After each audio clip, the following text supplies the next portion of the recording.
Hey everyone, welcome back to our channel. In today's video, we're going to talk about Cash App real estate payment tutorial. First, it's important to understand that Cash App is primarily designed to peer-to-peer payments and small business transactions. It's great for quick payments, deposits, or earnest money in real estate deals, but it's not a replacement for escrow accounts or traditional wire transfers used in large transactions.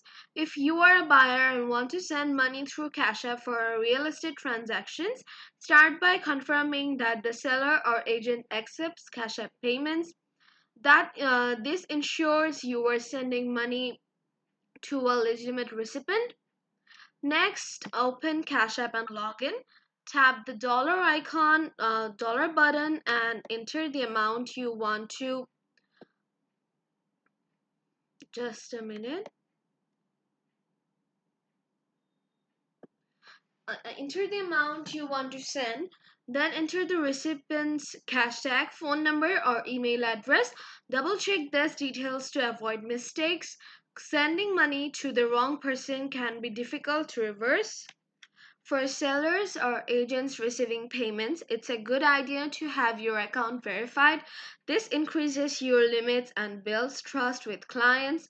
Verification involves submitting your full name, date of birth, and last four digits of your social security number.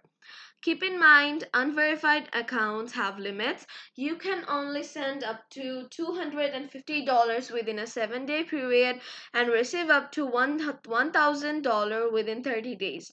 For larger real estate payments, verification is essential and a must have. If you are handling multiple payments or deposits, consider setting up a dedicated Cash App account specifically for your real estate transactions. This helps keep your personal and business finances separate and organized. Security is critical when dealing with real estate payments. Always enable two-factor authentication and consider using biometric login for added protection. Never share your details or PIN with anyone. Additionally, document every transaction carefully. Save screenshots, payment confirmations, and any correspondence with the buyer or seller. This paperwork can be crucial in cases of disputes. And lastly, remember that Cash App payments for real estate might not replace formal escrow or title company services. For large sums or closing payments, traditional bank transfers, certified checks, or escrow accounts are usually preferred for legal and security reasons. In summary, Cash App can be a quick and convenient tool for certain real estate payments like deposits or smaller fees. Just be sure to verify accounts, keep clear records, and understand its limitations. So this was it for today's video. If you found this video helpful, don't forget to like and subscribe our channel and ring the bell to get notified for more videos like this. Thank you so much for watching. See you in the next video.